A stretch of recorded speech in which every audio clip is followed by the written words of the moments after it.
El tema de debate de hoy es la dictadura de los Somoza, que fue una dictadura que gobernó durante 42 años en Nicaragua y fue una de las dictaduras que existieron en el siglo XX, auspiciada y apoyada por los Estados Unidos.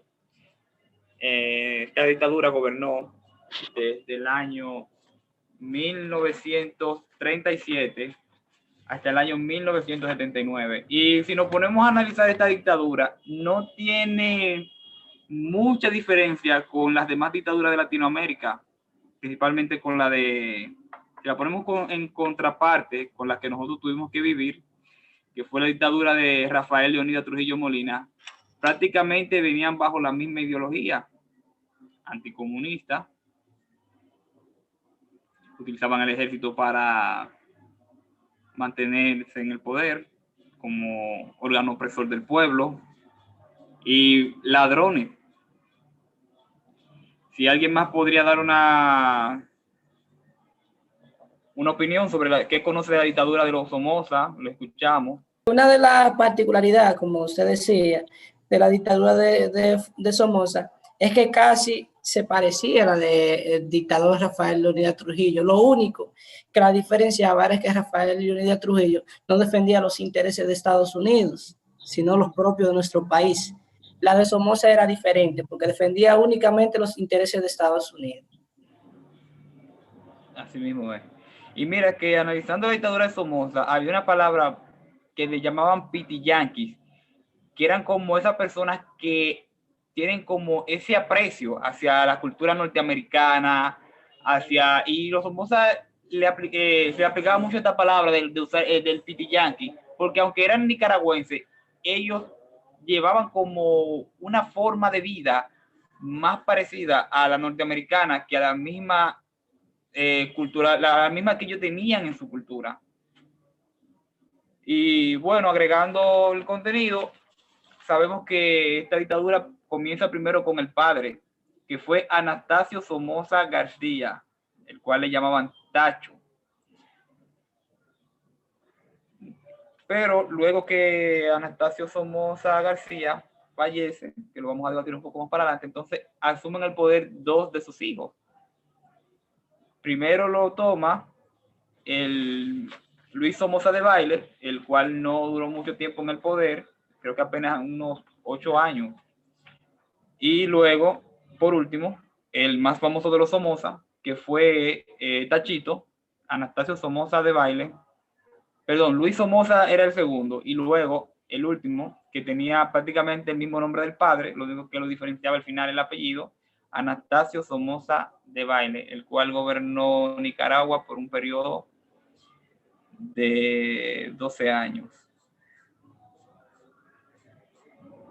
¿Qué sucede con la llegada al poder de los Somoza?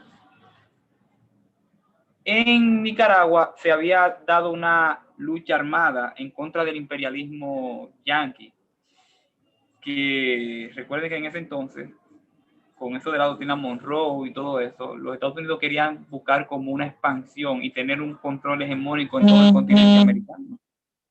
Y ahí vemos que, por ejemplo, en Nicaragua encontramos lo que es la lucha armada sandinista, apoyado por el general Sandino. Y Anastasio Somoza, padre, Anastasio Somoza García, Tacho, era general en aquel entonces del gobierno sandinista, del gobierno que estaba en el poder, que el gobierno sandinista. ¿Qué sucede? Que cuando Anastasio Somoza padre, García, Tacho, logra erradicar este grupo guerrillero, matando a su principal líder, que era el general Sandino, gana el favor de los Estados Unidos. Y ahí él viene y, apoyado por la misma CIA de los norteamericanos, le da un golpe de estado al presidente de turno, que en aquel entonces era, lo tengo por aquí apuntado el nombre. Me quedo, tengo que buscar.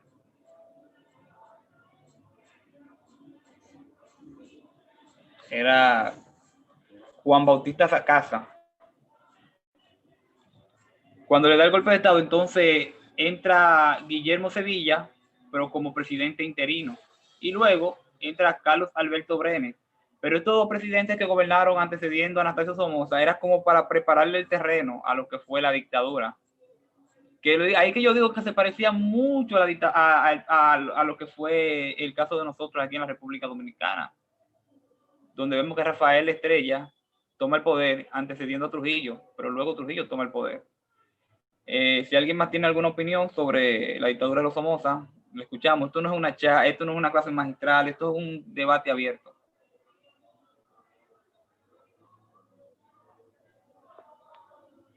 Saludos, buenas noches para todos. Sí, Alfredo. De este lado. Mire, joven, la diferencia estuvo entre ambas dictaduras, como estamos hablando, muy atinadas sus opiniones. Con relación a la de Trujillo, lo que pasa fue que Trujillo fue más celoso, fue más avaricioso del poder. Trujillo delegaba títeres, entre comillas, y luego se aprovechó el mismo. En este caso no. En este caso el poder él como lo delegó hegemónicamente, como si eso fuera algún patrimonio familiar. ¿Usted me entiende? El caso de los Somoza. Que quizás eso afectó esa dictadura. Como perdió fuerza, diría yo. Correcto. Sí, bueno, aunque prácticamente utilizaron el mismo método, porque si, por ejemplo, para venderle una democracia a los demás países, él también utilizó presidentes títeres, que en su momento uno de ellos fue Leonardo Arguello Barreto, que gobernó desde el 1 de mayo de 1947 hasta el 27 de mayo de 1947. Y luego puso en el poder a Benjamín Lacayo Sacasa, que gobernó desde el 27 de mayo del 47 hasta el agosto de ese mismo año. Ellos también ponían presidentes títeres, pero en realidad el poder central estaba en Anastasio Somoza García. Y él tenía una frase que él decía: Nicaragua es mi hacienda. Y ahí que yo vengo y digo que se parece mucho a lo que fue la dictadura de Trujillo, porque él decía que Nicaragua era su hacienda, era...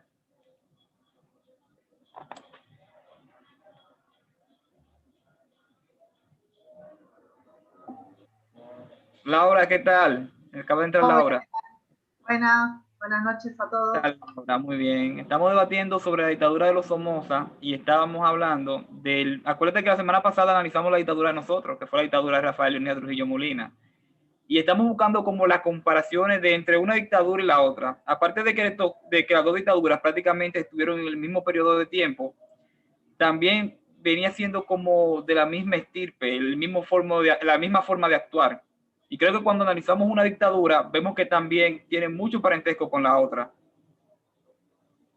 Una dictadura de carácter militar, una dictadura que utilizaba el ejército para oprimir al pueblo, una dictadura anticomunista, amada por los Estados Unidos. Muy bien. Y que al final y al cabo, después de su periodo de tiempo, entonces pierde el favor de Estados Unidos, como tú decías la semana pasada, que fue un títere más. Cuando llegó el momento donde ya no le servía, entonces buscaron la forma de ya no venderle su apoyo. Y también estaría bueno como para tener en cuenta que todas las dictaduras militares tienen apoyos de civiles y de otras instituciones jerarquizadas como la iglesia, muchas veces, pero no digo todos los que integran la iglesia, sino por ahí las altas cúpulas. Acá en Argentina sucedió eso, por ejemplo, que había muchos curas que estaban aliados con algunos civiles y empresarios también. Sí, eso lo vemos mucho cuando vemos ese apoyo eclesiástico, cuando es el caso de la iglesia, ese apoyo eclesiástico y ese apoyo de la facción oligárquica, la facción empresarial, como decía Mar, del proletariado. Sí, yo quiero aportar algo en ese sentido, para darle un poquito de apoyo al comentario de la compañera Laura.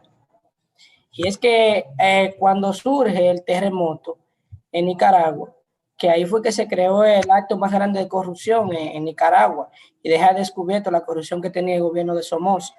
Ahí fue que comenzó a surgir lo que eran los grupos eclesiásticos en contra de la dictadura de Somoza. Mientras estaban amando actos de corrupción en ese gobierno, ya el poder eclesiástico de Nicaragua se estaba levantando en contra de los Somoza. Muy bien el aporte, así mismo es. Pero vemos que tenía mucho apoyo de la iglesia, porque la iglesia, ¿sabe que cuando se hablaba de comunismo en el siglo XX, se veía mucho lo que era un gobierno laico, algo que no era muy a favor de los ideales de la iglesia católica? Entonces, estos gobiernos comunistas no solamente ofrecían una libertad del proletario y todo eso, ¿no? Sino que también eran gobiernos muy laicos, gobiernos que no se regían bajo ningún régimen religioso. Entonces, por eso era que muchas veces era apoyada por las facciones católicas, por la iglesia católica, porque los demás gobiernos le daban su parte a la iglesia católica y escuchaban sus opiniones en cuanto al Estado. Pero estos gobiernos comunistas no tenían esa idea de que la iglesia debía de asumir roles dentro del poder del Estado. Y ahí es que vemos ese apoyo eclesiástico a los gobiernos dictatoriales del siglo XX en América Latina, como fue el caso de Trujillo al comienzo, que vemos que tenía un gran apoyo de la Iglesia Católica, y muchas veces también recibían información de inteligencia por parte de la Iglesia para perseguir opositores y para perseguir grupos rebeldes al gobierno. ¿Y ahora tiene algo más que agregar o alguien más le podemos escuchar?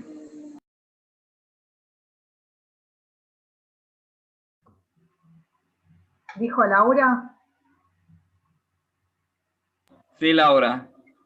Perdón. Laura. Qué caída estoy.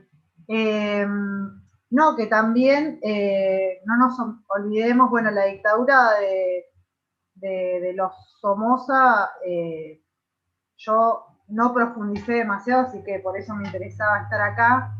No sé si hay alguien de Nicaragua, pero dentro de las instituciones siempre hay disputa.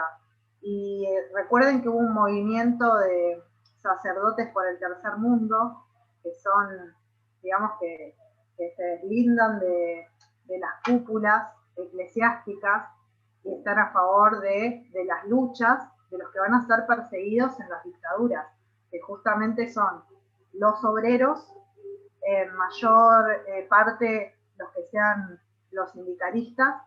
Después persiguen a los grupos de pensadores o intelectuales, y vamos a tener seguramente también estudiantes, militantes y en menor proporción grupos de guerrilleros, como se le dice.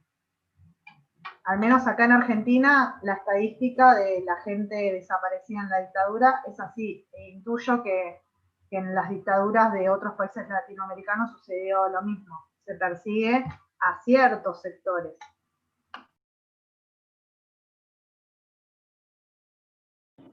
Así es.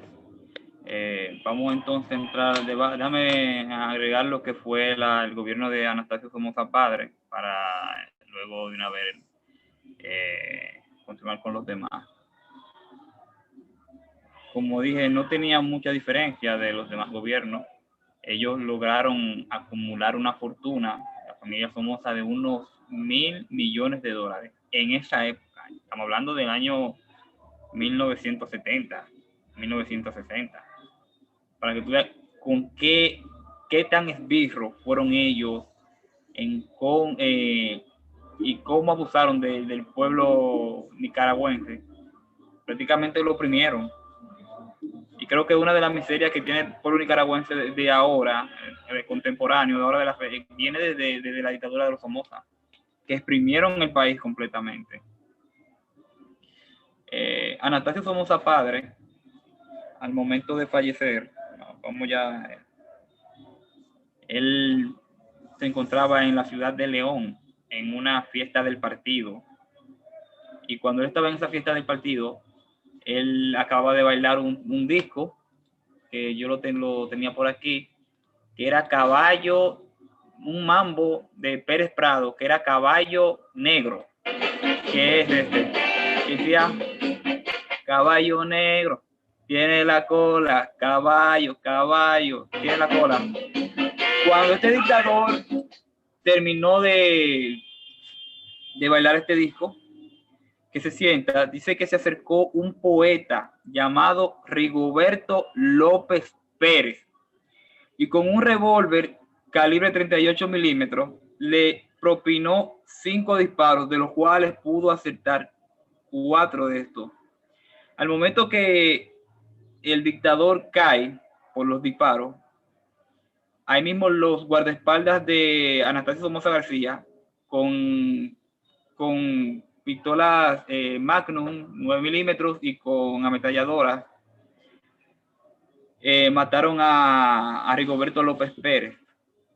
Pero en el momento de su muerte, él no queda muerto en sí, porque él tenía, de los 4 disparos, 3 no fueron de gravedad, pero hubo uno que quedó, creo que fue por la parte de aquí abajo de la columna, que era que era un poquito más grave. Y cuando él estuvo interno en el centro médico allá en Managua, dice que el presidente Eisenhower se ofrece para enviarlo a Estados Unidos para que lo traten médicamente. Las teorías suponen que ya como la política que estaba llevando Anastasio Somoza padre, cuando este va a Estados Unidos, entonces en una mala praxis médica, entre comillas, este queda muerto. Pero dicen que fue que en realidad por interés de los Estados Unidos ya lo aprovecharon en ese momento ya para eliminarlo y dejar el poder a sus hijos. No sé si alguien tiene alguna opinión sobre eso de Anastasio Somoza padre.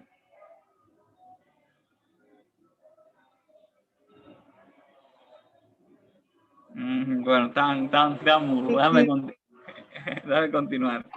Cantan los grillos. Continúa, Iván, continúa. Que Bueno, tú eres el que sabe de eso. Hablando de eso, Ronald y Darwin me dejaron solo. Se fueron. Ah, y la maestra Laura también, Maciel, también. Entonces, que te dé una ayudadita. Viene el poder Luis Somoza de Baile, que es el hijo de este. Pero este no es un personaje muy conocido porque no trascendió políticamente en el gobierno y murió de un infarto bastante joven, por cierto, murió de un infarto cardíaco. Y ahí es que entonces viene su hijo, el más famoso de todos, de los Somoza, que es Anastasio Somoza de Baile, o mejor, mayormente conocido como Tachito. Que por ahí viene una historia, porque por ahí hay que hablar de un personaje que no sé si Laura lo investigó, que fue que le dio muerte y era argentino. Anastasio Somoza de Baile, uno de los más famosos de la dictadura de los Somoza, fue el tercero y el último miembro de la dinastía somocista. Ejerció el poder de manera dictatorial, fue uno de los más crueles de los 3. Y dice que en el transcurso de su gobierno en Nicaragua hubieron más de 30,000 muertos. Y te estoy hablando de muertos políticos, no te estoy hablando de muertos, sino de muertos políticos. Más de 30,000 personas perdieron la vida en Nicaragua. ¿Qué sucede? Que todo este oprobio levantó la semilla de la rebelión en el pueblo. Con el mismo personaje con que Anastasio Somoza García llega al poder, que fue con la muerte de Sandino, con la figura de ese personaje, el pueblo se levantó en contra de su hijo, Anastasio Somoza de Baile, y ahí es que surge la lucha armada de la revolución sandinista. Y y después del periodo de guerra que tuvieron, los esbirros, yo le llamo así los esbirros, que eran los delincuentes, eran como le llaman aquí los calíes de Trujillo, mataron a un periodista estadounidense llamado Bill Stewart. Cuando sucede esto en este periodo de guerra, porque Estados Unidos estaba apoyando la dictadura de Somoza y estaba dando apoyo armamentístico y militar. ¿Qué sucede? Que cuando muere este periodista estadounidense de nombre Bill Stewart, pierde todo el apoyo internacional, principalmente de los Estados Unidos. Y finalmente derrotado por el pueblo el 17 de junio de 1979, Anastasio Somoza Debayle, el hijo, el más pequeño de la dinastía, huye de Nicaragua y se instala en los Estados Unidos. ¿Qué sucede? Que cuando él viene y se instala en los Estados Unidos, por temor a ser juzgado por los crímenes de guerra, por los crímenes de humanidad que él había cometido, y por los crímenes, por ejemplo, como el caso de ese periodista Bill Stewart, huye y se instala en la ciudad de Asunción, Paraguay, la capital de Paraguay, Asunción, bajo la protección del dictador Uruguay, lo tengo aquí el nombre, Alfredo Stroessner, que en aquel entonces era el dictador de Paraguay. Se instala en la casa, en la antigua embajada, le ceden lo que era la antigua embajada sudafricana, se la ceden a él para que viva ahí, que era una mansión. Al momento de su partida, Somoza tenía, en la familia, tenían, como le expliqué, más de $1.000 millones en dinero, aparte de una cantidad de bienes, inversiones en industrias de textil, en diferentes tipos de industrias, y toma el poder, no, me equivoqué de nuevo. Después y funda una de las revistas también, una revista muy famosa, y en Brasil también hacen un sinnúmero de inversiones. Señores, esto no es una clase, es para que todos opinen, ¿no? Si alguien más tiene una opinión. Mi amigo Iván, Alfredo. mire, según lo que yo no he estudiado mucho ese tipo de problemática, ¿sabes? Quizás por la distancia, como estamos aquí en el Caribe, eso fue Centroamérica, y qué sé yo, como que no me he enfocado mucho en la relevancia de ese hecho. Pero lo que he escuchado es, lo que según yo que he leído, esa dictadura, todavía hay secuelas en ese pequeño país tan golpeado de esa gente, los Somoza. También, como todos los dictadores, según la historia que hemos estudiado, son avariciosos. ¿Usted me entiende? Lo de ellos es acaparar, sin importar las secuelas que traiga todo.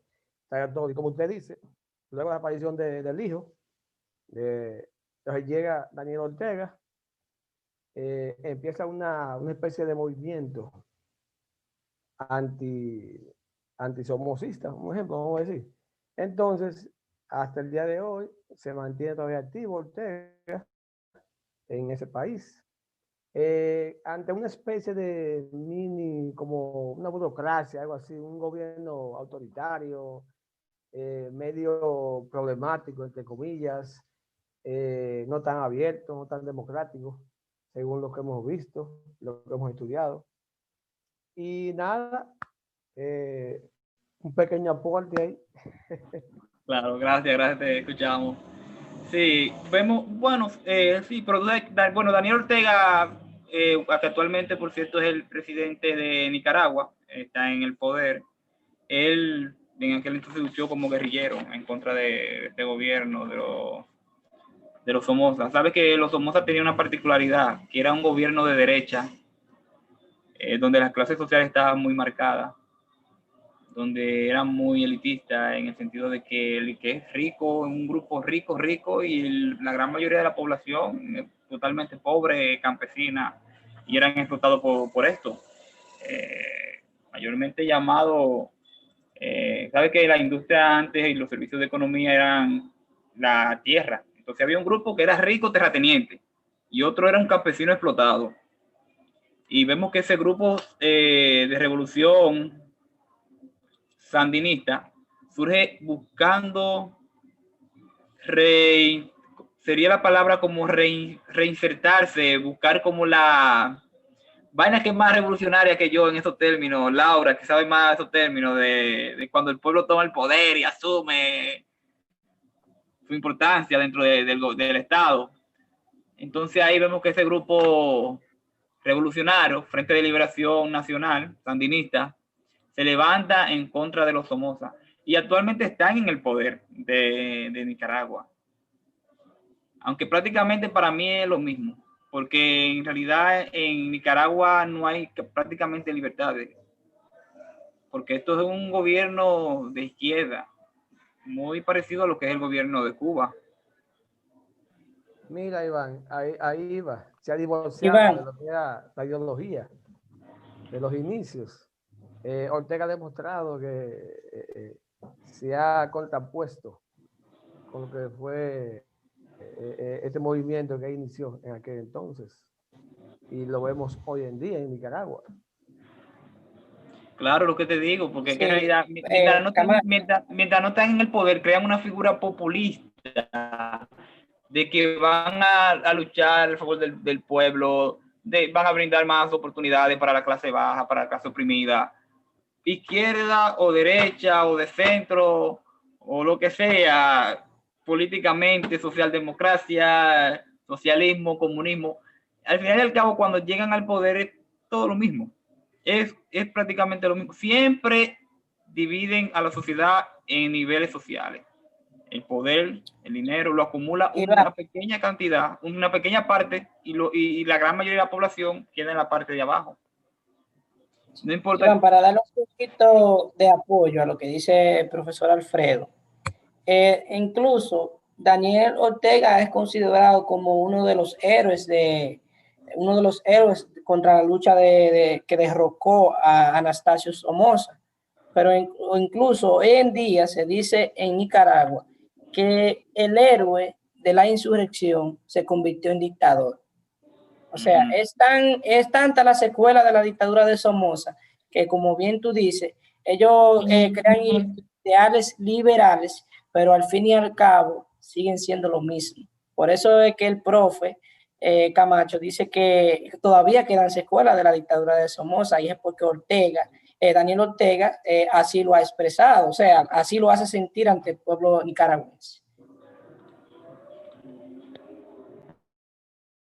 Así mismo es, así mismo es. Para mí es prácticamente lo mismo. Por eso que yo, por ejemplo, que sea de izquierda o sea de derecha, eso a mí, cuando tú te pones a analizar, es lo mismo todo. Porque claro, ellos crean una figura populista. Aprovechan el descontento de las masas para a un puesto o hacia una posición dentro del gobierno. Catarino, te escuchamos. Bien, sí, buenas noches, no sé qué tanto me pues ya que en la tertulia anterior se dijo que las dictaduras eran muy parecidas, y ahorita usted está hablando de los gobiernos populistas. ¿Qué tanto serían parecidos los gobiernos populistas?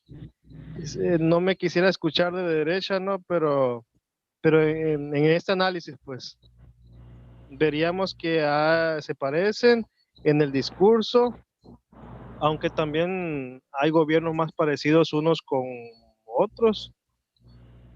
Esa sería mi pregunta. Bueno, si cuando analizamos la palabra populismo, es como una tendencia política de hablar por ejemplo, los intereses que tiene el pueblo en ese momento. Por ejemplo, aquí estamos luchando, un ejemplo, por la nacionalización de la Barrigol. Sabemos que la Barrigol está ahora mismo en el país a favor está en manos de de nacionales canadienses. Capital foráneo. Y vamos a ver que, por ejemplo, el sentir del pueblo dominicano ahora mismo es que nacionalicen la industria minera del oro en la República Dominicana. Entonces, nace una figura social, un hombre, el cual expresa ese ideal del pueblo, que vamos a nacionalizar la industria minera en el país. Y bajo ese sentido,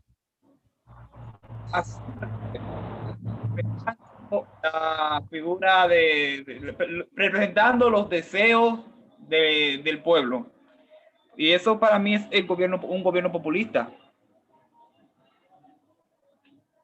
Que surge, y en la gran mayoría de los, y como digo, cuando no están en el poder, todos se expresan así. Buscan las necesidades del pueblo y se expresan para que el pueblo se siente identificado con esa figura política. Hay que ver, maestro, buenas noches. Hay que ver en el contexto que se expresan los gobiernos socialistas, porque con un ensayo como el de Allende, que fue abortado por el capital foráneo y los norteamericanos, usted tiene que darse cuenta que muchas de esas variantes que cambian, que usted dice, en función de que se crea una figura mesiánica, ¿verdad? Y que va a liberar, que va a libertar, que está del lado de los pobres y una serie de factores. Usted tiene que ver que hay elementos endógenos y exógenos, internos y externos, que actúan sobre ese tipo de gobierno. Porque el caso de Allende en Chile fue estrangulado en términos económicos y porque nacionalizó la industria del cobre, que es la más grande de América, una de las más grandes del mundo, y nacionalizó parte de la tierra y una reforma agraria y transformaciones en educación y en la salud, que el capital foráneo, los sectores de poder, como la CIA y el Pentágono, no le convenían. Entonces hay que ver también que hay gobiernos que pueden tener muy buenas intenciones, pero en el camino encuentran, tanto al interno como a lo externo, presiones muy fuertes. Ahora, de que usted se convierta en lo que usted detractaba, eso pasó con los sandinistas, en el caso de la muerte de Sandino, y se crea ese frente de sandinistas de liberación nacional, con el comandante Fonseca, Daniel Ortega, una serie de elementos, y se crean los bloques de guerrilla urbana y otros aspectos que hay. Y luego ellos llegan y hacen más o menos lo mismo que estaba haciendo el gobierno somocista. Y ahora mismo vuelve Ortega, tiene una serie de años que hasta su esposa es vicepresidente, y han convertido el Estado nicaragüense como una finca, ¿verdad?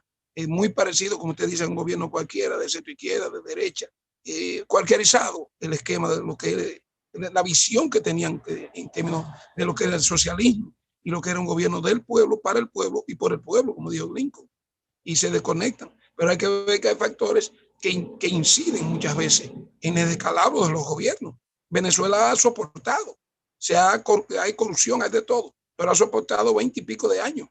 Lo que Allende no pudo soportar 3 años, que tuvo que matarse, darse un tiro. Hay muchos factores que hay que analizarlos también desde cierta óptica.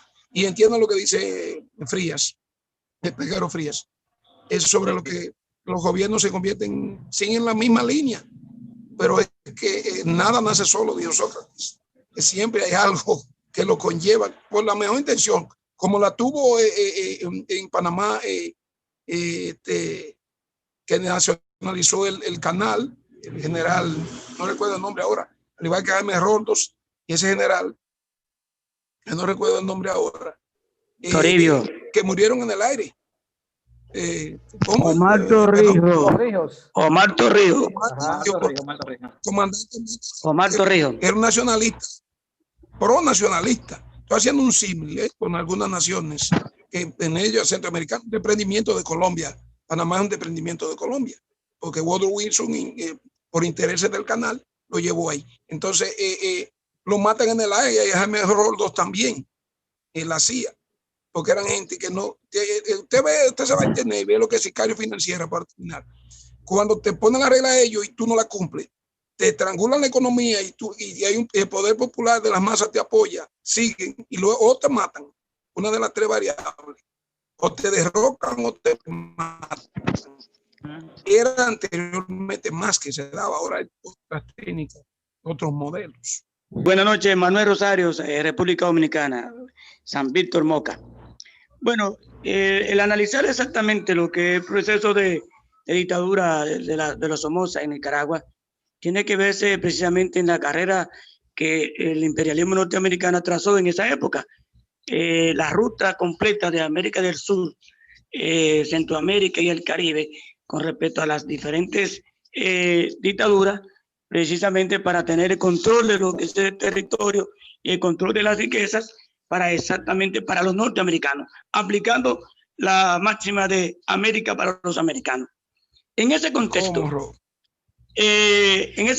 tenemos que analizar qué fue esa dictadura para Nicaragua y qué fue esa dictadura para toda América, al igual que la de Trujillo, al igual que la de Perón, la de México, o sea, de Gómez.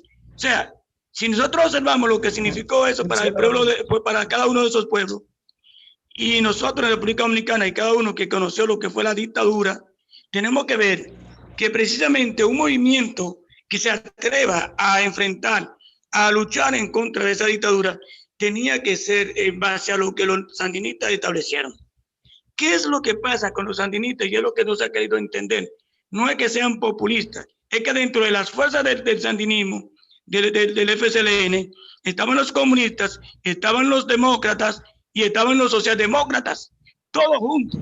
Acuérdense del comandante Cero, que no era comunista. Entonces, esa estructura que derrota exactamente a esa dictadura férrea que toma la decisión de irse a la loma, es una estructura con diferentes fuerzas políticas internas y que a la hora de triunfar ante esa dictadura, la euforia del pueblo y de América y de todo el mundo en base a solidaridad, lo llevan exactamente al poder, y quienes se enquitan en el poder son los socialdemócratas, no son los comunistas. Tomás More y los demás que eran de los partidos comunistas, los verdaderos fundadores del Partido Comunista, no quedaron en el poder. Fueron incluso aislados, y por eso exactamente los sandinistas cometen los errores y se convierten en socialdemócratas en el poder, e igual que otros partidos cualquiera, se cualquierizan en esa parte y por eso pierden las elecciones. Y ahora Daniel Ortega vuelve de nuevo, porque exactamente lo que pasa es que los pueblos comparan los gobiernos que están antes de cualquier elección y por eso llegan al poder.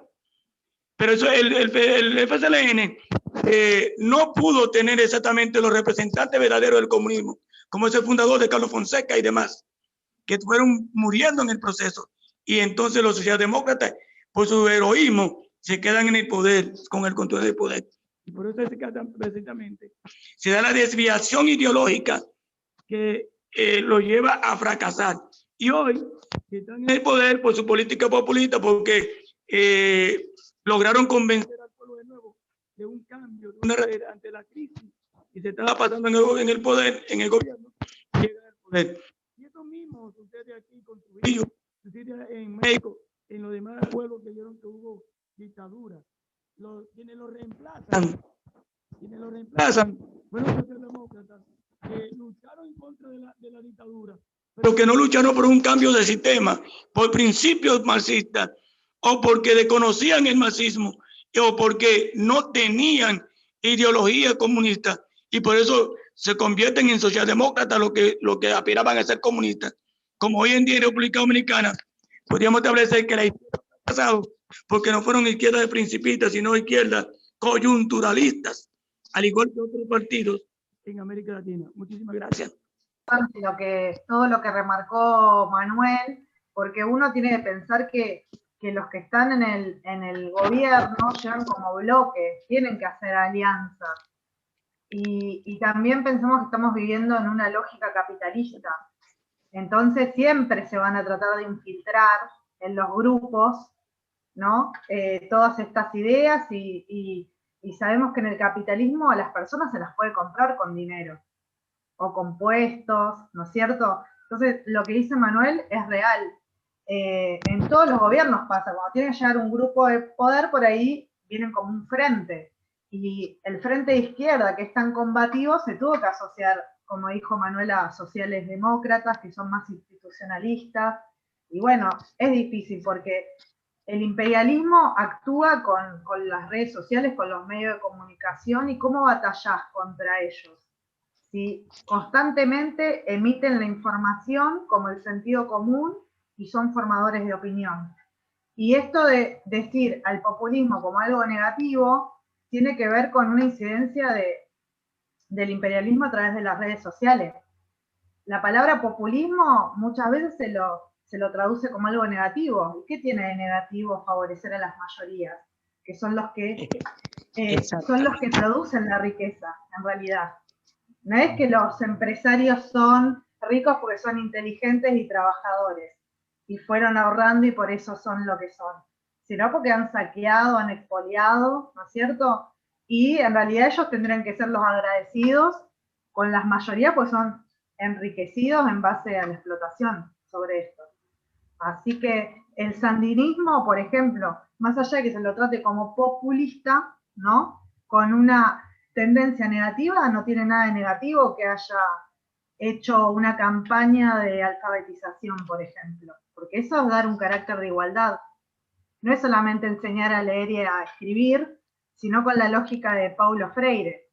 Enseñarles a que la gente que está produciendo la tierra diga, esta vaca es mía o es de un terrateniente. Y la riqueza que tiene este terrateniente lo tiene porque él lo produjo, porque yo se la estoy dando. Es como que la educación para mí fue un arma ideológica principal de lo que fue el Frente de Liberación Nacional cuando llegó al gobierno. No solamente para eso, sino para todo, que el sistema social, cualquier sistema social, la educación es fundamental para el proceso de formación ideológica. Precisamente por eso los partidos o los gobiernos tienen que controlar esa educación y dirigir esa educación en base al tipo de sistema en que viven. Si es capitalista, va a ser para favorecer el capitalismo. Si es socialismo, igual por igual. Y exactamente es donde no podemos equivocarnos. La superestructura política, que es la que dirige, y la infraestructura económica, que es la que gobierna, que es el dueño del poder, que es la que tiene poder, entonces es la que decide. Y esa es la que nos impone a nosotros el tipo de sociedad y el tipo de educación que ellos quieren y que necesitan, precisamente para mandarnos a trabajar a la zona franca, a las industrias de los ricos, y nosotros simplemente ser peones de ellos.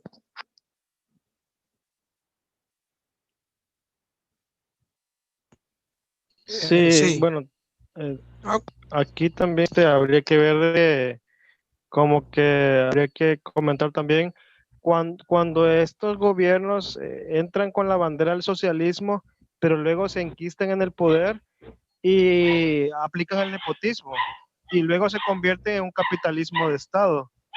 Es decir, lo que critican pues es lo que terminan haciendo. Claro, alguien dice, no, pues oye, allá en Cuba muchas cosas son gratuitas. Yo ya quisiera que eso hubiese aquí, en este capitalismo salvaje. Pero ¿qué pasa cuando estos gobiernos que vienen diciendo que son emanados del socialismo se enquistan en el poder, pues acomodan a todas sus familias, se eternizan en el poder? Oye, el Che Guevara también que dijo, yo no quiero morir como un viejo burócrata comunista, y él se fue a África disfrazado, se fue a Bolivia, donde finalmente el imperialismo lo atacó y lo deshizo. Ahora, lo que comenta el maestro también, no solamente pasó en Chile, también fue una revolución frustrada la de Guatemala, del 45 al 54, 45. donde sacan a Arbenz. Es decir, ¿en qué no se han, metido los estadounidenses? Pues, bueno, yo entonces más diría eso, pues, de que está bien lo del socialismo. A mí me gustaría ese tipo de gobierno, ¿no? Está muy bien, a favor de la gente, todo esto de apoyar a las clases trabajadoras, porque todo lo construyen ellos, lo construimos nosotros, que somos, fíjense, yo soy profesor y yo les digo a mis alumnos, nosotros somos trabajadores. Aunque ustedes estén en colegio, son hijos de trabajadores y no somos millonarios, y nosotros estamos produciendo ese capital. Pero bueno, también es muchas veces se utiliza pues la bandera del socialismo, la bandera del marxismo, o más bien se utilizó en los 70, en los 60, en los 80, y yo hasta ahí la dejaría. Pues no es que se cuestione el populismo, sino el que lo utiliza para quedarse en el poder y hacer un capitalismo de Estado, como quizás fue con Stalin allá en Rusia, aunque tampoco me quiero escuchar como trotskista, ¿no? Pero bueno, Stalin también hacía purgas, había un salario, había gulags. Es decir, aquí estamos también en este espacio de comentar. Y que siguiendo los pasos de Manuel, de las dictaduras de los años 40, 50 y 60, que fueron instauradas con el apoyo de los Estados Unidos, y gobiernos, todo lo que hoy vemos en la segunda etapa del siglo XXI, fueron cosas que fueron analizadas y preanalizadas y calculadas en los años 50 y 60 desde el Pentágono. Esa es de las partes de las redes sociales. Usted tiene desde la caída del muro de Berlín, usted tiene todos los equipos que se usó en la Guerra Fría, todos los equipos tecnológicos, ya de 90 a 91, empezaron a subir los equipos tecnológicos, desde celulares y otra serie de aspectos. Y eso nosotros, de una forma inducida, nos han llevado al terreno donde ellos quieren. Han destruido, por ejemplo, aquí en Santo Domingo, yo como dominicano soy de San Víctor también, igual que Manuel, igual que el profesor Alessandro. Aquí, por ejemplo, la familia está destruida. Usted tiene que un criterio monoparental de un 67% y tiene un empleo informal de un 56%. Pero yéndome al plano mundial, el 1% de la población tiene el 82% de la producción y del dinero, de la riqueza. ¿Usted me entiende? Hay una desproporción extremadamente. Continentes como el africano lo tienen de experimento y van y roban su marfil, su oro, su petróleo, su gas natural. Y con las redes sociales, como decía la amiga Laura ahorita, también incitan, como esa primavera árabe que se llevó a Mubarak, se llevó al coronel Gaddafi y una serie de gobiernos, mismo Saddam Hussein. Esos intereses que los norteamericanos, América para los americanos, como dijo Monroe, esos intereses. Y cuando se ven, como dijo Manuel ahorita, esa ligazón, como llegó la Unidad Popular, que llegaron con gente de izquierda, comunista, que llegaron con gente de derecha también, que fue una alianza, un conjunto variopinto de partidos para llegar al Estado de una forma democrática. El primer ensayo socialista fue en el 36 en Chile.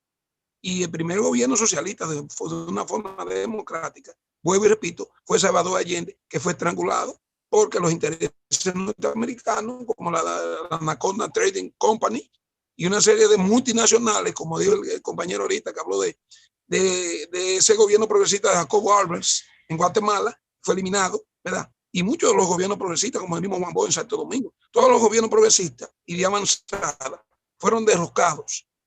Entonces, con esa mezclanza, uno siempre tiene que buscar en el fondo, como yo siempre busco. No es que yo sea anti-yanqui, no necesariamente, pero siempre se ve, claro, todos los modelos tienen cosas negativas. Stalin purgaba, como dijo el compañero también. Trotsky fue eliminado de una forma salvaje en México. Entonces, usted tiene que ver que todo tiene sus defectos. Ahora, llegamos con una visión, un asunto con guitarra y otro con violín. Y hay que ver los factores, vuelvo y repito, exógenos y endógenos, que pueden coexistir y pueden hacer caer cualquier tipo de gobierno en un momento determinado. Y luego de que usted, como dijo Allende, se acomode en los puestos públicos, busque ascenso social y engorde en los puestos. Pero no busque un valor, como decía ingeniero, que el mediocre imita. ¿Usted me entiende? Entonces, y se acomoda. Nos acomodamos en un criterio laboral, simplemente. Ganamos un sueldo X, más o menos bueno, y nos acomodamos. No nos importa la comunidad, no nos importa el país, no nos importa los latinos, no nos importa nuestras comunidades internacionales, no nos importa nada. Nos acomodamos, porque el sistema nos acomoda y nos induce y nos aliena a que seamos elementos y cofactores de consumo y de derroche solamente.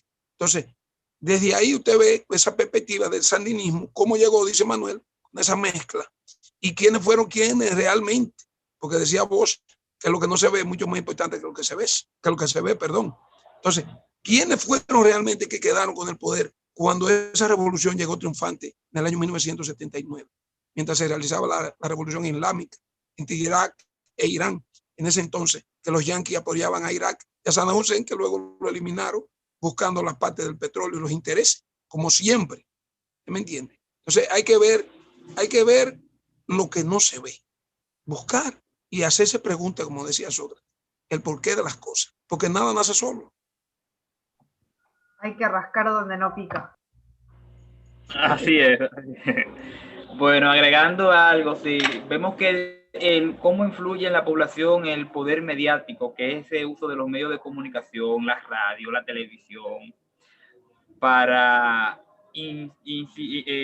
hacer que la población vaya a un fin político, a un fin social o a un fin ideológico. Y creo que una de las figuras, uno de los hechos políticos que más usó este poder mediático fue el surgimiento de la Alemania nazi. Cuando vemos cómo la Alemania nazi surge, analizamos, vemos que ese uso del poder mediático, cuando Hitler escribe mi libro Mein Kampf, mi lucha, donde él habla de los planes que tenía, de todo el abuso que hubo por la potencia de la Triple Entente que había vencido a la alianza, y entre eso cayó Alemania en ese tratado, creo que es el Tratado de Versalles. Tratado de Versalles. Tratado de Versalles, gracias. Sí, que a veces uno tiene los conceptos ahí medio cositas. Vemos que el poder mediático influyó a que toda la población alemana apoyara al Partido Nacional Socialista Alemán, el nazismo, y fuera la Segunda Guerra Mundial. Y es así, ese uso del poder mediático, cómo influyen las personas hacia un fin político, hacia un fin social. Si alguien más tiene una opinión, la escuchamos. Sí, yo quiero decir algo más, un aporte más. La compañera, no acuerdo el nombre de ella, hablaba en su exposición, y tendremos que tener en cuenta con respecto a lo que ella dice, que nosotros, especialmente profesores o gente de las ciencias sociales, tenemos que saber exactamente las cosas como son. Nosotros hablar de lo popular, el problema del populismo en las masas y el problema de lo que es el marxismo y la doctrina, tenemos que ver que los sistemas sociales que se establecieron en el caso del socialismo, luego de Lenin y de Stalin, acuérdense que existió lo que ya existe todavía, lo que es el revisionismo. Este proceso de cambio, de estructuración que se dio en Rusia, es lo que lleva exactamente a toda esta deformación de lo que fue el socialismo utópico, el socialismo real, como se llamaba. Y esa situación es lo que lleva exactamente a esta confusión que se está dando ahora en el mundo. Cuando el compañero maestro que me antecedió hablaba de troquismo, es exactamente eso, lo que lleva exactamente a la confusión en el mundo con respecto a lo que es el sistema social del socialismo y el comunismo. Y en el caso de China, y podemos verlo con el caso de Mao Zedong, que es el gran hacedor de China, y vemos cuando muere, luego de que se insiste este poder, y vemos exactamente a China, que dice ser socialista, sin embargo, comparte lo que es un sistema socialista con el capitalismo, donde tenemos grandes burgueses, grandes ricos del mundo chino, que conviven con ese sistema que está claramente que es una desviación de lo que es el socialismo utópico, de lo que planteó Mao Zedong, como igual lo que plantea lo que es China, lo que es Rusia hoy. El revisionismo lleva exactamente a convertirse en Rusia hoy en un sistema capitalista, precisamente porque se desviaron del socialismo utópico, del comunismo utópico, de lo que realmente se planteaba de eso. Y eso es lo que sucede, o lo que ha sucedido en Nicaragua, en República Dominicana, en los diferentes países donde los partidos comunistas y de izquierda hoy en día se han convertido en socialdemócratas. ¿Por qué? Porque se metieron en el carro de revisionismo, en el carro del cambio del mundo. Cuando se cayó el muro, se cayó el socialismo. Sin embargo, eso no es real. El socialismo no se ha caído, no ha desaparecido. Ha desaparecido ese socialismo revisionista que hoy en día ha llevado a la confusión en el mundo. Y precisamente estos partidos, pseudo partidos de izquierda, asimilan ese proceso y se convierten exactamente en socialdemócratas y en representantes del imperialismo en el mundo entero. Porque tienen una confusión exactamente de lo que significa el socialismo utópico real al socialismo que ahora se está aplicando en el proceso de desintegración de esos sistemas socialistas que se han formado ahora con esa visión revisionista, el caso China, caso Rusia, y que hay en la mayoría de los países del mundo que plantean eso ahora mismo y terminan siendo países capitalistas. Es lo que yo entiendo en el proceso de aporte de discusión ahora. Sí, es una tertulia, es así, debatir temas y poder conversar. Por ejemplo, vemos que el caso de China, vemos que tiene a nivel político es comunista, pero a nivel de mercado, a nivel económico, es capitalista. Ellos vieron que ese capital, después de la hambruna que hubo en China, creo que fue en los años 80 o 90, los comienzos de los 90, vieron que ese sistema comunista que ellos llevaban no le iba a traer nada. Y fueron muy sabios, pero tampoco querían cambiar el sistema político que llevaban. Entonces lo que hicieron fue que permitieron un libre mercado con forma china. Pero a nivel político mantuvieron el comunismo, mantuvieron ese sistema político. Lo que modificaron fue el sistema económico, pero el sistema político chino se mantuvo igual. Iván. Dame corrección, escúcheme, previo. La hambruna que hubo en China fue de 49 a 50, que fue lo que provocó exactamente que los contrarios de Mao comenzaran a exigirle que ella había fracasado en su política. Y entonces Mao establece lo que es la revolución cultural, donde mueren más de 3 millones de chinos. Y de ahí entonces a su muerte, esos sectores que eran contrarios a él, se imponen en el poder. Entonces la hambruna es lo que provoca la revolución cultural y luego la muerte de 3 millones y pico de chinos en ese proceso. Iván. Correcto. Ajá, le escucho.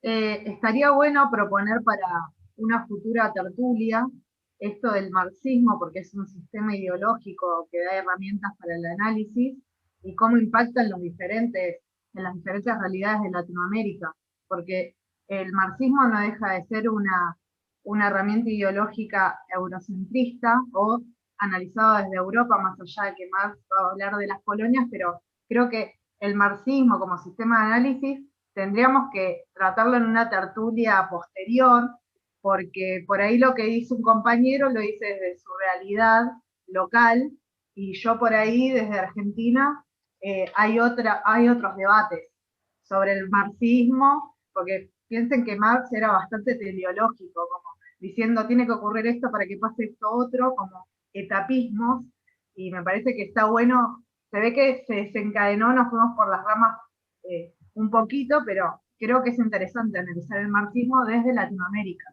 porque no se pueden agarrar las ideas de afuera como si fuera un sombrero y encajarlo en nuestra cabeza, porque no siempre va a entrar o va a caber, nos va a quedar un poco grande o a veces un poco chico.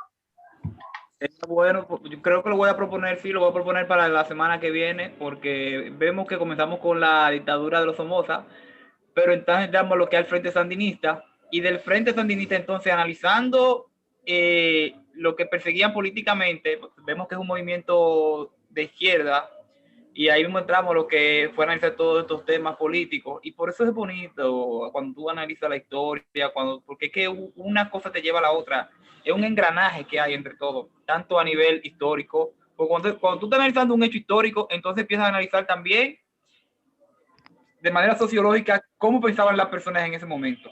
Ya cuando tú estás analizando de manera sociológica, ya tú entras a la psicología de la gente, ya tú estás permeando lo que es el área de la psicología. Cuando tú miras el Estado, el gobierno que gobernaba, entonces ya tú permeas lo que es la política, las acciones políticas, la ideología política, qué ideología tenía ese partido político. Cuando tú empiezas a ver cómo actuaba el gobierno, también entra lo que es la parte económica, cómo se movía el mercado, y ese tema lo voy a proponer para la semana que viene. El marxismo desde la perspectiva latinoamericana podría ser el tema. Sí, porque y así analizamos el tema bien. Que hay marxistas, neomarxistas, marxistas que son ortodoxos, no tan ortodoxos, es como muy variado. Y no digo que no tenga que ver, por supuesto que tiene que ver con esto, pero digo que es tan complejo el tema del marxismo, y pensemos que Marx hablaba de la dictadura del proletariado, ¿no es cierto? Que va en algún momento, los explotados se van a enojar, van a tomar el poder, pero pensemos que las realidades latinoamericanas son muy heterogéneas. No está industrializado al nivel de Europa, Latinoamérica, y así lo mismo pasó con China. Bueno, ahora sí está industrializado China, pero tiene mucha población agraria. Entonces, o sea, no podemos decir se cumplió lo que dijo Marx, porque las realidades son muy heterogéneas, muy. Y tampoco tenemos que pensar que la revolución lo puede hacer el proletario. Ahora hay sujetos colectivos que pueden hacer la revolución y transformar la realidad. Exacto, Bella. Mira, el marxismo no puede ser una receta. Cuando Marx plantea el marxismo, lo plantea para Alemania, lo que es Europa, y analiza los procesos de Francia. Pero no puede ser una receta igual para todo el mundo. El marxismo es una ideología o es un sistema social para que cada país lo acomode a su realidad social, a su propia realidad. Lo que nosotros hemos hecho es que lo hemos copiado exactamente como Marx lo ha establecido, y por eso nos hemos equivocado y hemos fracasado en América Latina. Los partidos de izquierda lo que hemos sido es repetir lo mismo, las frases antisonantes del marxismo, y no nos hemos puesto a analizar nuestra realidad propia para adaptarlo a esta realidad y hacerlo acorde a nuestro propio país y a nuestra cultura. Tal cual, concuerdo. Siguiendo ahí en ese caso, ahí lo que dice, Ajá, siguiendo lo que dice Manuel, a lo que decía la que, amiga, Profio Valle. Mira, okay. Cuando te dice que Sí. Marx planteaba que en un tiempo iba a asumir el poder, yo creo que Marx conectó ahí con lo que decía Maquiavelo en El Príncipe. Si analizamos a Maquiavelo en El Príncipe, en el cual planteaba que el pueblo es el soberano, que el pueblo es el que quita y pone. Y es lo que hemos visto a través de la historia con los diferentes gobiernos que hemos tenido. ¿Por quién es que lo ha quitado? Es el pueblo. ¿Por qué? Porque se emborrachan del poder, se divorcian de las ideas. Sí. Se distancia del partido. Exactamente, ese tipo de cosas. Entonces, Maquiavelo en aquel entonces lo planteaba muy claro. Mire, la amiga... El poder está en las masas. El poder está en las masas. Es lo fundamental del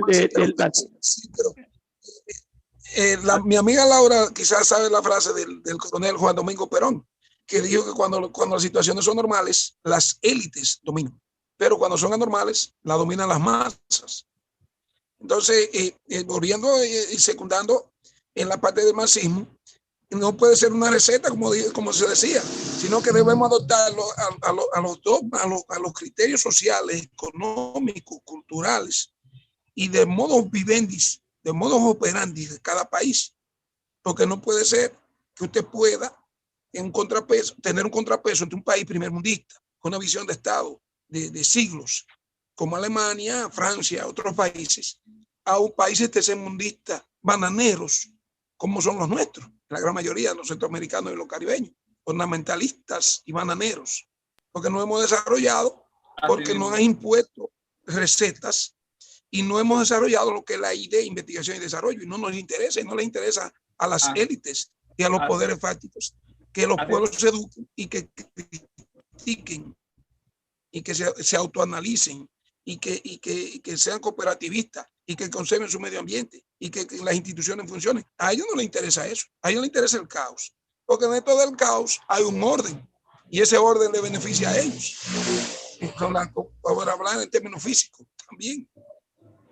Agregando, José Valle, a lo que tú dices, mira, es que el problema de Latinoamérica es que no han formado bajo un sistema monocultivista. Cuando digo el monocultivo es, por ejemplo, República Dominicana, por ejemplo, los países primermundistas, tanto Europa como Estados Unidos. Ellos son la industria del mundo. Ellos han desarrollado una política y una economía de industria. Pero nosotros no han creado un sistema monocultivo. Por ejemplo, ¿qué le podemos sacar a República Dominicana? Vamos a sacarle caña, vamos a sacarle cacao, vamos a sacarle tabaco y azúcar. Ajá. Y no han dejado en ese círculo económico, y por eso que nosotros tenemos una economía muchas veces tan mala en estos países, porque Sí, no pero te voy tenemos a decir, ajá.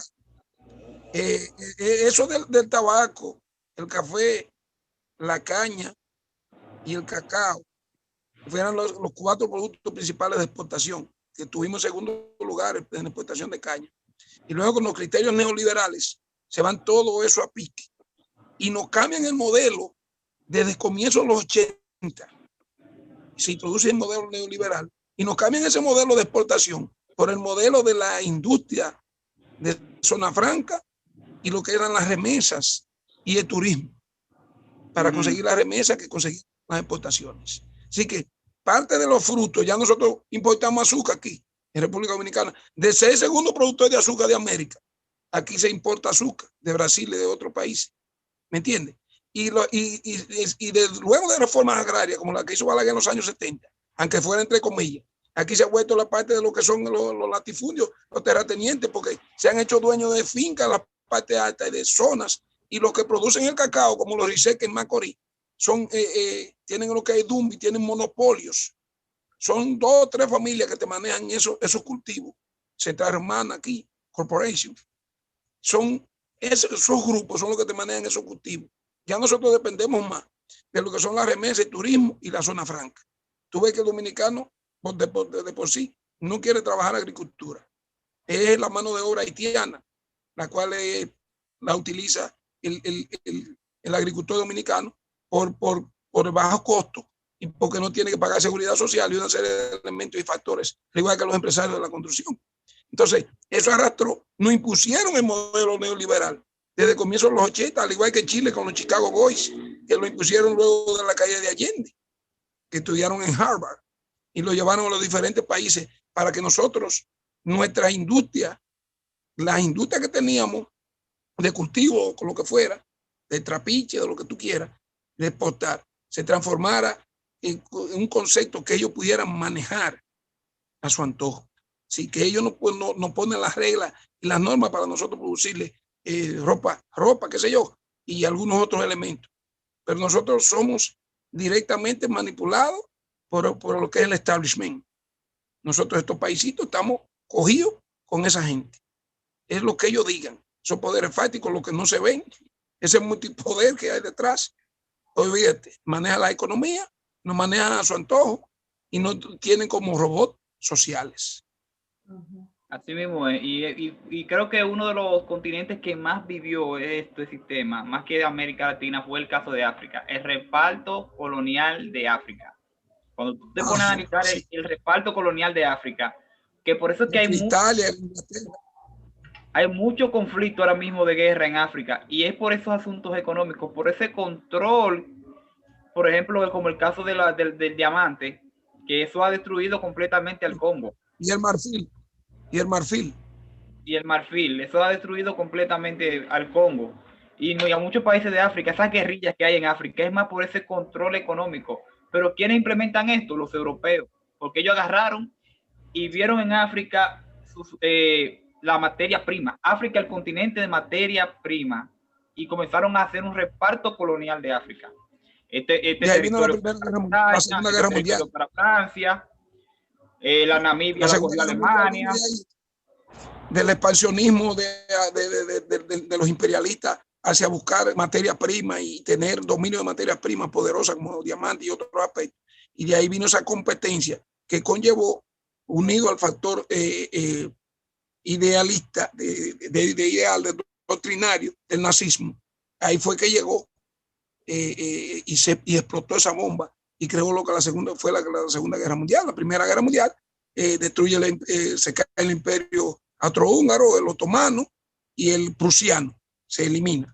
Y quedan esas heridas con el Tratado de Versalles, como usted dijo ahorita.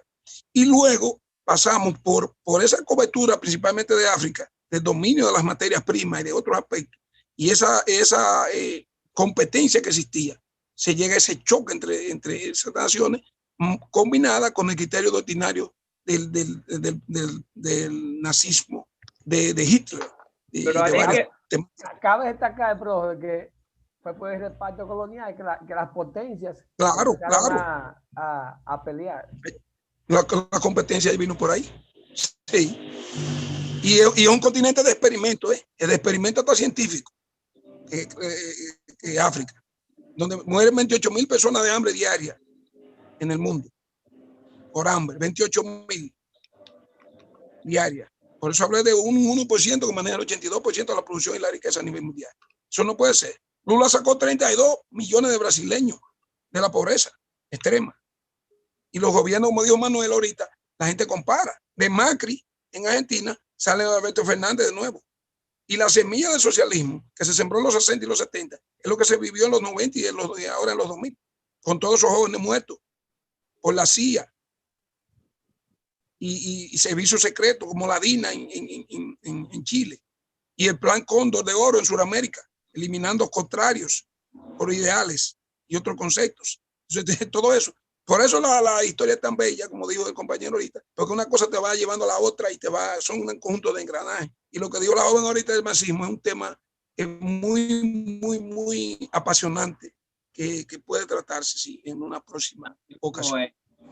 Ese plan Cóndor, yo lo voy a ver vamos a hablar la semana que viene de mar. Vamos a tratar de ese tema principal, pero ese plan Cóndor hay que analizarlo bien, porque ese plan Cóndor se llevó el gobierno de Allende, se llevó el gobierno de Juan Domingo Perón. Ya Juan Domingo Perón había muerto, pero se llevó a Eva Perón, que era la presidenta de turno, sustitución de su esposo. Sí, la esposa, Isabelita.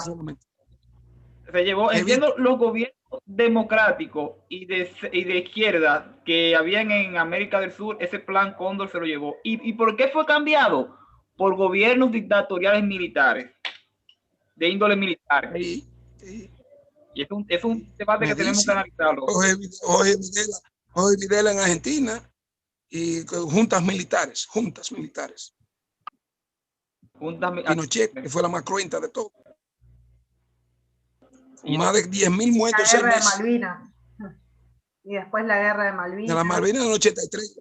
De las islas Kingsland. Sí, pero esa guerra de las Malvinas, cuando usted pone a analizar, eso era como para despertar ese orgullo nacionalista argentino, porque la dictadura estaba perdiendo el favor del pueblo. Entonces, como para ellos despertar ese deseo de nuevo por la dictadura. Muy nacionalista. Sí, pero el problema que tiene que ver, a pesar de que fue con ese objetivo, acuérdense que fue lo que lo provocó, con la causa de lo que hicieron los ingleses con respecto a las Malvinas, que exactamente tenían que entregarla y no la entregaron. Entonces, esas vilas, entonces provocó que los militares, o sea, el gobierno, la gente no tuviera que exigirla y provocar la guerra. En la realidad, es. Así mismo, Laura sí sabe bien de ese tema que lo vamos a debatir. Sí, no, también Malvinas hoy es una causa latinoamericana, está también dentro de un bloque continental, porque toda isla o todo territorio que quiera ser... ¿Cómo? En términos geopolíticos. Claro, tal cual, y pensemos que tanto la Argentina como Chile están muy cerca de la Antártida, porque las Malvinas son una conexión, así que hay todo, claro, es como dice José Ovalles, acá hay un tema de geopolítico imperialismo. O sea, las dictaduras mismas que estamos hablando, la palabra clave es imperialismo. Así que bueno. Sí, la del fondo sí. La forma está ahí con la dictadura, el fondo es el imperialismo. Así mismo es. Pero curiosamente en el caso de Malvinas, es un golpe que se le da a la dictadura y no interviene Estados Unidos porque es su primo de Inglaterra. América para los americanos, pero cuando le conviene, porque en ese caso no lo defendió. Como si defendió a Cuba, como si defendió a otros, a México que lo defiende, pero le mete cárteles del narcotráfico que son como los paramilitares europeos que intervienen en África. Es lo mismo, pues. Y además, pensemos que ellos están conglomerados en la OTAN, que es la Organización del Tratado del Atlántico Norte. ¿Qué hacen los países del norte en el hemisferio sur? Atlántico Norte. Claro. Sí. Así que bueno, ahí también hay una injerencia. Eso de creer que esos militares, porque tenían el apoyo de los Estados Unidos, le iban a dar una mano para recuperar las Malvinas, bueno, muy mal porque no fue así. Es más, hasta se aliaron con Chile, con el gobierno, ¿no? Dictatorial de Chile, porque los chilenos no tienen la culpa en sí, pero ahí vemos cómo los usan como títeres, no porque sean unos pobres tipos, como diciendo pobres personas, pobres militares que fueron usados, sino que ellos eran serviles a una intención mayor que era la imperialista, pero los terminaron usando y bueno, por suerte acá en Argentina los juzgaron a esos militares y los metieron presos a muchos. Y la guerra de Malvinas fue la declinación del gobierno de facto. Terminó la guerra, perdieron apoyo popular y por suerte vino la democracia. Pero hay algo importante con respecto a la guerra de las Malvinas.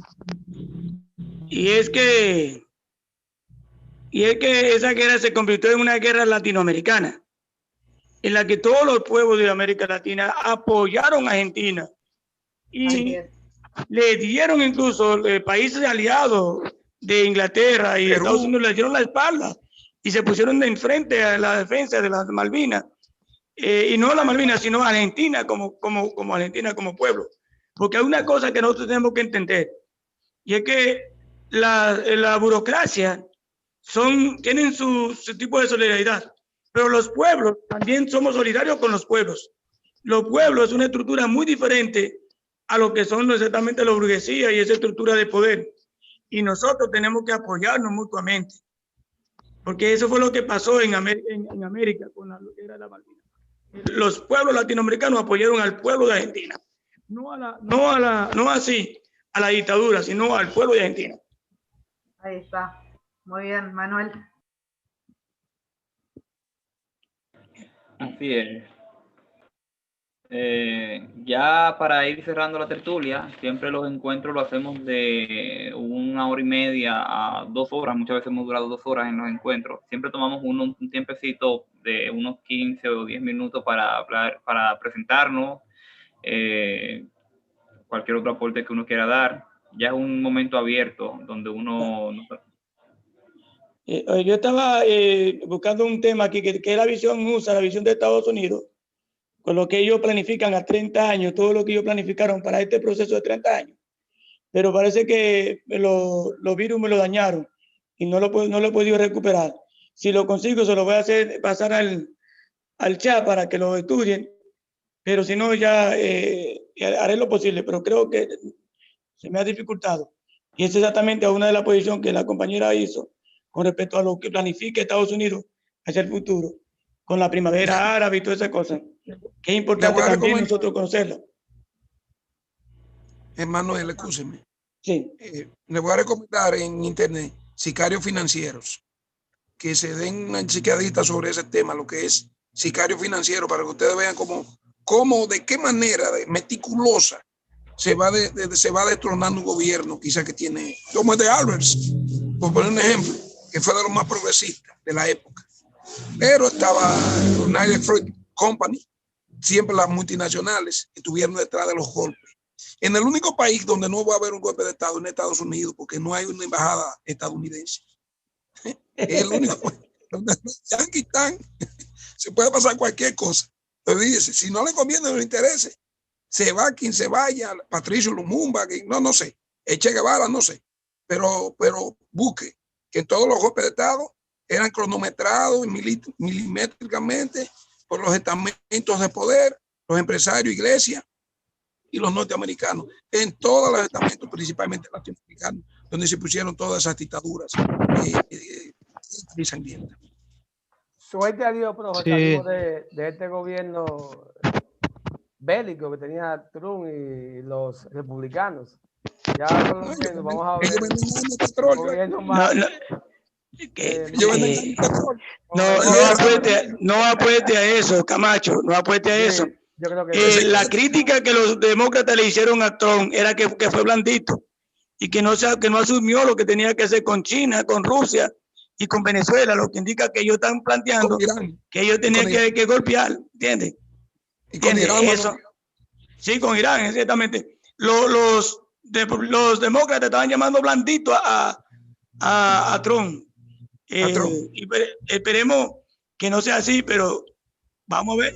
Es que Trump no es político. Trump no viene de la oligarquía de los ricos de Estados Unidos.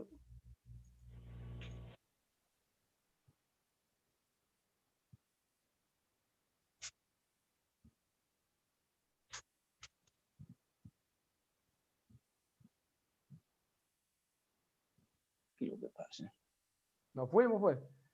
Se nos fue No fue. Iván. No, continúen.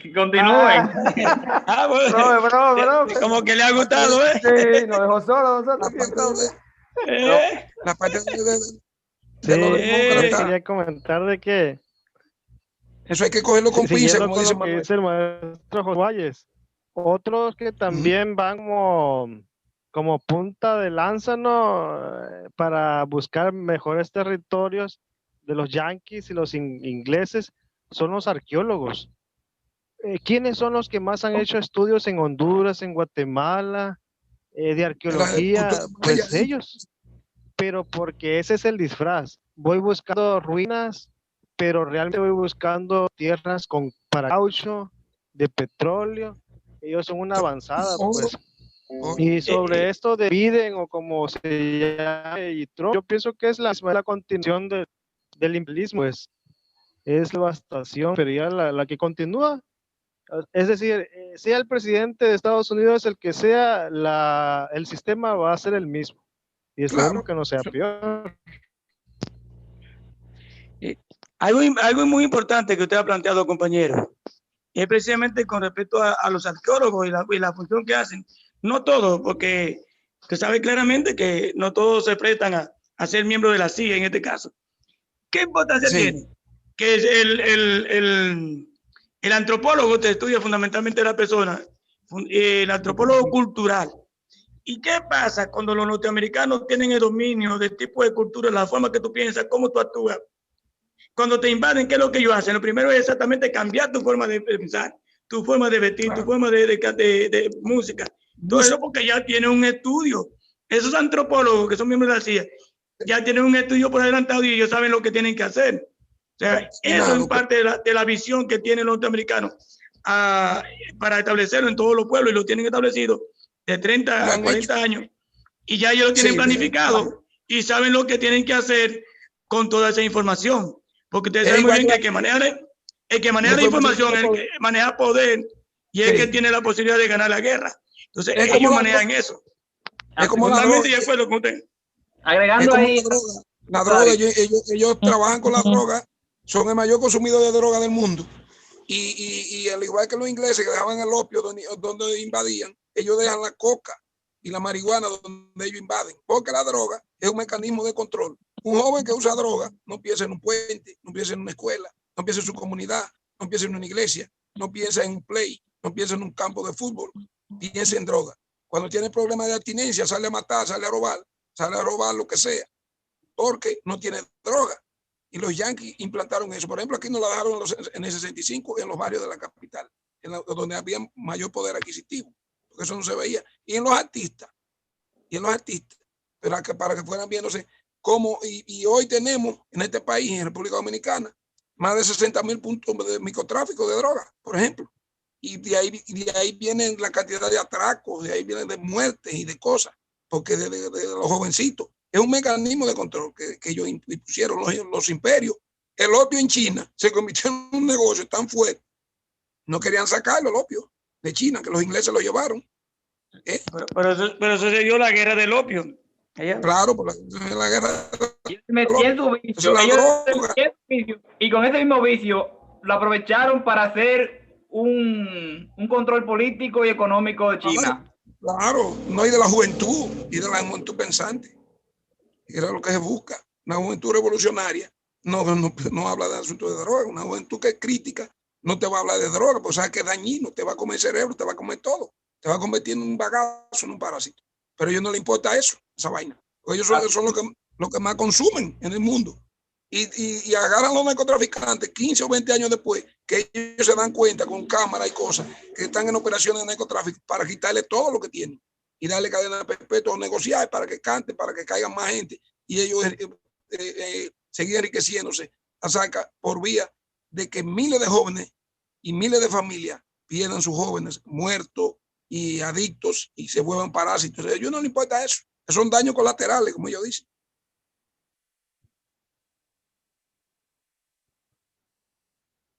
Así mismo es. Yo quería agregar algo, un término que se llama el petrodólar, que este término lo utilizo en el sentido del control económico de Estados Unidos. ¿Qué sucede? Que Estados Unidos a veces quizás no se mete en el mercado en lleno, por ejemplo, como antes, que antes ellos venían, ocupaban un país, tomaban control de la aduana, tomaban control de la economía, no. Pero ahora, ¿qué ellos hacen? Ellos te dicen, ok, tú encárgate de tu economía, tú negocias lo que tú tengas que negociar, pero utiliza la unidad monetaria para vender y para comprar. Ellos te dicen, está bien, tú quieres negociar, nosotros no te vamos a invadir para tomar control de tu economía, no. Pero tú tienes que utilizar la unidad monetaria de ellos, comprar con dólares, y el mercado internacional se mueve con divisa de dólar.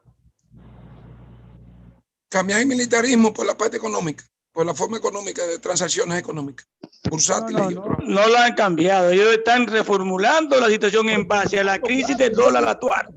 La crisis que tiene el dólar lo está llevando a ellos a diversificar su forma de economía. Porque la situación de la guerra entre China y Estados Unidos es exactamente porque China y Rusia entienden que para poder liberarse de las sanciones es exactamente eliminando el dólar. Entonces ellos están buscando otras vías para seguir manteniéndose en el poder, porque el poder de los Estados Unidos es exactamente por el dólar, por el control que tiene el dólar a nivel mundial, la influencia que tiene en la economía mundial. Eso es lo que pasa. El dólar, la Reserva Federal la manejan 12 familias. Entre ellas francesas. El profe Manuel, es tan así que el intercambio comercial entre China y Rusia se hace, creo que en yen o la moneda que no se habla. Entonces eso, independientemente, ha afectado de manera directa el yuan. El peso del dólar. El yuan. El yen es japonés. China, el yen en Japón. El yen es que se utiliza en Japón y el yuan en China. El yen es japonés. Exactamente, por eso ustedes ven que ellos pelean y joden, pero si Estados Unidos no puede subsistir sin China y China sin Estados Unidos, porque ambos tienen la economía dependiendo de uno y el otro. Es una alianza de borrachos. Así mismo es. Creo, no sé si vamos a dejar este encuentro hasta aquí. En la tertulia debatimos muchos temas y es un momento muy ameno. Sí. Un momento de júbilo es muy propicio. Para los apasionados de la historia como nosotros. Así sí, es. así mismo. Cabe destacar que el profe Manuel, el profe Valles y mi persona trabajamos juntos en el mismo centro. Sí. Se conocen. Sí. Son colegas. Somos colegas, sí. Bueno, un placer. No, la verdad que yo aprendo a ustedes, sinceramente. Manuel Rosario es una enciclopedia viviente. Manuel Rosario es una enciclopedia. Vamos a aprender todo. Tal cual. No.